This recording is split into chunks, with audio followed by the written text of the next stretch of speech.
en brisant le silence autour de l'intervention du Premier ministre malien sur l'échec des armées au Sahel. Le président français, Emmanuel Macron, dit aux autorités de la transition malienne de cesser d'enfermer les hommes politiques. Il adresse ainsi aux magistrats du Mali, de façon détournée, une critique qui ne dit pas son nom.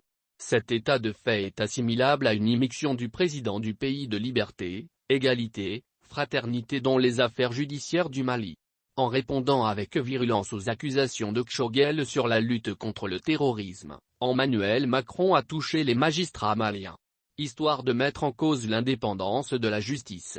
Comme il a affirmé ne rien attendre des autorités de la transition malienne, il leur ordonne de mettre fin à l'arrestation des hommes politiques, comme si cela relevait de leurs compétences.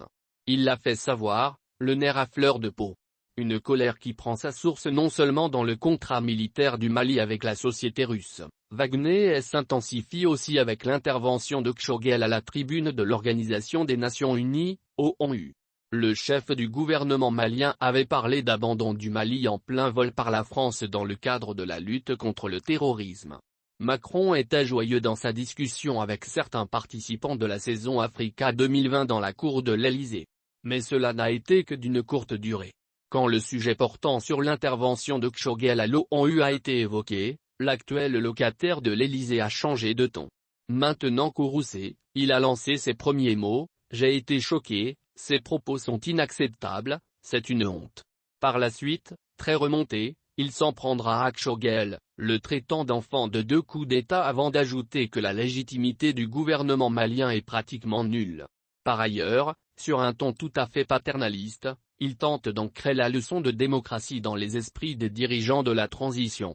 Ses priorités pour une nation souveraine comme le Mali est l'organisation des élections à bonne date et de cesser d'emprisonner les hommes politiques.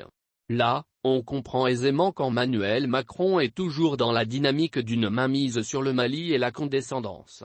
Il ignorerait que le monde va vite et que les événements tournent autrement.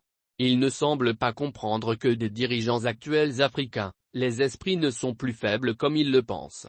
Il doit savoir aussi que leur cœur ne batte plus la chamade devant qui que ce soit. Macron veut que le Mali cesse d'enfermer les hommes politiques. C'est dire qu'il faut fermer les yeux sur le détournement des deniers publics. Un président qui défend les valeurs démocratiques dans un pays doit-il se mêler à un processus de lutte contre la corruption et les malversations financières? Donc il ne faut pas punir les hommes politiques quoi qu'ils aient fait. En vertu du respect de la séparation des pouvoirs comme l'a bien pensé Montesquieu dans son livre ' L'esprit des lois ', Emmanuel Macron, s'il est respectueux des principes démocratiques, ne doit donner son avis sur l'interpellation d'un citoyen français. S'il le fait, ce sera à ses risques et périls. Le Mali est sur plusieurs fronts pour la construction de sa nouvelle société. Si Macron pense que les autorités sont derrière l'emprisonnement des hommes politiques, il touche donc les magistrats car l'exécutif n'a pas le droit de se mêler aux affaires judiciaires. Lorsqu'on tente de déchiffrer ses propos, l'on saura que Macron trouve les juges à la solde des plus hautes autorités de la transition malienne. Le Mali n'étant pas une région de la France, le président Macron ne doit, en aucune manière, avoir un pied ou une main dans les décisions judiciaires maliennes. Les juges maliens ont raté le coche de mettre le président français à sa place. Ne sont-ils pas les mêmes textes qu'ils ont lus, Macron et les magistrats maliens? C'est sûr qu'une virgule ne change pas dans un livre de droit, lu au Mali ou en France. Il s'agit pour les hommes de droit du Mali d'appliquer la loi comme il faut sans une influence extérieure. C'est à eux de dire qui doit aller en prison et qui ne le mérite pas. Et non une autre voix paternaliste venant de l'extérieur. Le statut de président de Macron ne lui confère guère le rôle que les juges maliens doivent jouer. Le temps semble venu pour secouer le cocotier et sonner le glas pour cette dépendance née du néocolonialisme français. 61 ans dans la vie d'une nation n'est pas 61 jours. Ça perd l'hypopète.